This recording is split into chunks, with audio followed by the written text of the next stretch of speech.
नमस्कार मित्रांनो, स्वागत आहे तुमचं संस्कार ट्रेडिंग अकॅडमीच्या युट्यूब चॅनलवर, जिथे आज आपण सर्वात इंटरेस्टिंग इंडिकेटर, ज्या इंडिकेटरचं नाव आहे एक्सपोनेन्शियल मूव्हिंग ॲव्हरेज, याच्याबद्दल शिकणार आहोत.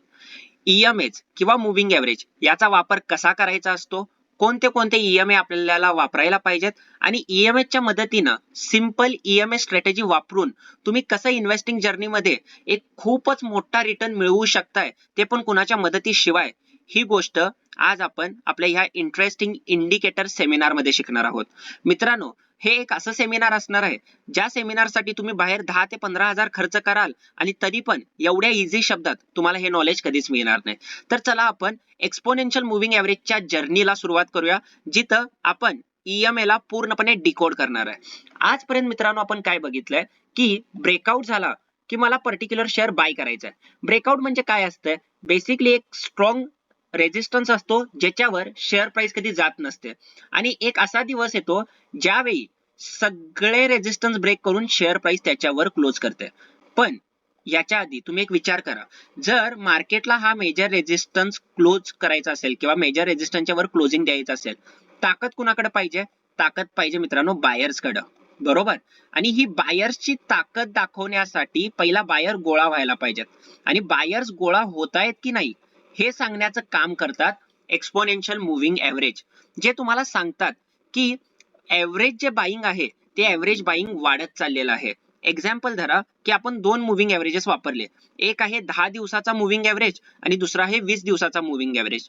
ज्या वेळेला 10 दिवसाचा मूव्हिंग ॲव्हरेज 20 दिवसाच्या मूव्हिंग ॲव्हरेजच्या वर येतोय, याचा सिंपल अर्थ काय आहे की लास्ट 10 दिवसात झालेलं जे बाईंग आहे ते मागच्या 20 दिवसात झालेल्या बाईंग पेक्षा जास्त आहे. समजा तुम्ही 10 चा मूव्हिंग ॲव्हरेज, 20 चा मूव्हिंग ॲव्हरेज आणि 30 चा मूव्हिंग ॲव्हरेज वापरला आणि मग तुम्हाला दिसतंय की 10 चा जो मूव्हिंग ॲव्हरेज आहे तो 20 आणि 30 च्या मूव्हिंग ॲव्हरेजच्या वर आलाय. याचा सिंपल अर्थ काय झाला परत, की 10 दिवसातलं बाईंग मागच्या 20 दिवस आणि मागच्या 30 दिवसांपेक्षा जास्त झालेलं आहे. मग जर बायर्स एवढ्या जास्त क्वांटिटीमध्ये जमा होत असतील तर देअर इज हाय प्रोबॅबिलिटी तो स्टॉक ब्रेकआउट देऊ शकतो किंवा तिथून वर जाऊ शकतो. म्हणजे मूव्हिंग ॲव्हरेजेस तुम्हाला ठराविक वेळेला ब्रेकआउट होण्याच्या आधी साईन देतात की आता आमचा लॉंग टर्म ट्रेंड बुलिश झालेला आहे किंवा इथून आम्ही वर जायला तयार आहे. या पर्टिक्युलर कॉन्सेप्टला लक्षात घेऊन आपण मूव्हिंग ॲव्हरेजेसचा वापर करणार आहे. जे मूव्हिंग ॲव्हरेज आपण वापरणार ते वापरणार आहे ईएमए. सिंपल मूव्हिंग ॲव्हरेज न वापरता आपण एक्सपोनेन्शियल मूव्हिंग ॲव्हरेज याचा वापर करणार आहे, कारण की यामध्ये लेटेस्ट व्हॅल्यूला किंमत जास्त असते. मित्रांनो, ईएमए कसे बनतात यापेक्षा त्याचा वापर कसा करायचा हे जास्त महत्वाचं आहे. म्हणून आपण कसं यावर आता येणार आहे, जिथं पहिला तुम्हाला 4 प्रकारचे ईएमएस लावून घ्यायचे, 4 ईएमएस लावून घ्यायचे. कोणते कोणते 4 असणार आहेत? पहिला असणार आहे 30, दुसरा असणार आहे 50, तिसरा असणार आहे 100 आणि चौथा असणार आहे 200. आता हे 4 आपण का वापरतोय इथून आपण सुरुवात करूया. एस्टिमेट असा आहे की एका वर्षात 200 दिवस आपलं ट्रेडिंग चालतंय, म्हणून आपण 200 दिवस वापरतोय. त्याचा अर्ध 100, त्याचा अर्ध 50 आणि एका महिन्यात दिवस एस्टिमेटेड दिवस काय 30. म्हणून एक महिन्याचा ट्रेंड कसा आहे, हाफ इयरली कसा आहे आणि इयरली कसा आहे हे आपल्याला ह्या 4 ईएमएस पासून कळतंय. म्हणून कंपल्सरी आपल्याला वापरताना हे 4 ईएमए वापरायचे आहेत. याला प्लॉट कसं करायचं? याला प्लॉट करताना तुमचे जे इंडिकेटर्सचं कॉलम असणार आहे, प्रत्येक ऍप्लिकेशनला बाय डिफॉल्ट वेगवेगळा असणार आहे, तिथं जाऊन तुम्हाला सिंपल टाकायचं आहे ईएमए आणि जे हे सिंपल वालं लिहिलेलं आहे मूव्हिंग ॲव्हरेज एक्सपोनेन्शियल, याला तुम्हाला सिलेक्ट करायचं आहे. किती वेळा सिलेक्ट करायचं आहे? 4 वेळा. आता जसं तुम्ही इथं बघू शकता, इथं काही लिहिलेलं नाही, मी जसं इथं क्लिक केलं, इथं पहिला ईएमए आला, अजून एकदा क्लिक केलं दुसरा आला, अजून एकदा क्लिक केलं तिसरा आला आणि अजून एकदा क्लिक केलं चौथा आला. तर हे 4 ईएमएस आपण इथं प्लॉट केलेले आहेत. आता नेक्स्ट कॉन्सेप्ट तुम्हाला काय करायचे आहे, ह्याच्या फॉर्मॅट मध्ये जाऊन आपण जे आता 4 डिनॉमिनेटर बघितले, पहिला बघितला होता 30 दिवस 30, त्यानंतर दुसरा बघितला होता 50, त्यानंतर तिसरा आपण बघितला होता, कोणता बघितला होता 100 आणि चौथा आपण बघितला होता 200. हे 4 ईएमएस आपल्याला इथं प्लॉट करून घ्यायचे. मित्रांनो, ही जी स्ट्रॅटेजी आपण शिकत आहे या स्ट्रॅटेजीला म्हणलं जात आहे ईएमए क्लस्टर स्ट्रॅटेजी. अनेकदा रिपीट करतो, या स्ट्रॅटेजीला म्हणलं जात आहे moving average cluster. Moving average cluster, जी खूपच महाग स्ट्रॅटेजी आहे. याचे सॉफ्टवेअर वगैरे विकले जातात आणि या सॉफ्टवेअरची किंमत समहाऊ 25 ते 50 हजार रुपये आहे. जे नॉलेज मी तुम्हाला आता फ्री मध्ये किंवा फ्री ऑफ कॉस्ट प्रोव्हाइड करत आहे. तर तुम्हाला सिंपल काय करायचं आहे मित्रांनो, 30 दिवसाची मुव्हिंग एव्हरेजेसची जी लाईन आहे त्याला थोडंसं तुम्ही डार्क करून ठेवू शकताय. यानंतर एक सिंपल एकदम स्ट्रॅटेजी आहे. ज्या वेळेला शेअर प्राइस मध्ये हा 30 दिवसाचा मुव्हिंग एव्हरेज ह्या सगळ्या मुव्हिंग एव्हरेजेसच्या वर जाईल, ह्या 30 दिवसाचा मुव्हिंग एव्हरेज या रिमेनिंग सर्व मुव्हिंग एव्हरेजेसच्या वर जाईल, हे एक इंडिकेशन तुम्हाला देते की लास्ट 30 दिवसातलं जे बाईंग आहे ते मागच्या वर्षभरातल्या बाईंग पेक्षा जास्त यायला लागले. त्यावेळेला तुम्हाला सिंपल बाय करायचं आहे. म्हणजे थोडक्यात काय की आता जसं तुम्ही इथं बघू शकताय, हा 30 दिवसाचा एक्सपोनेन्शियल मुव्हिंग एव्हरेज म्हणजे ही रेड कलरची लाईन कंटिन्यू खाली होती. ह्या रेड कलरच्या लाईननं या तिन्ही मुव्हिंग एव्हरेजेसला खालून वरच्या साईडला क्रॉस केलं. याच पर्टिक्युलर क्रॉसला म्हणलं जातंय मुव्हिंग एव्हरेजेसचा क्लस्टर.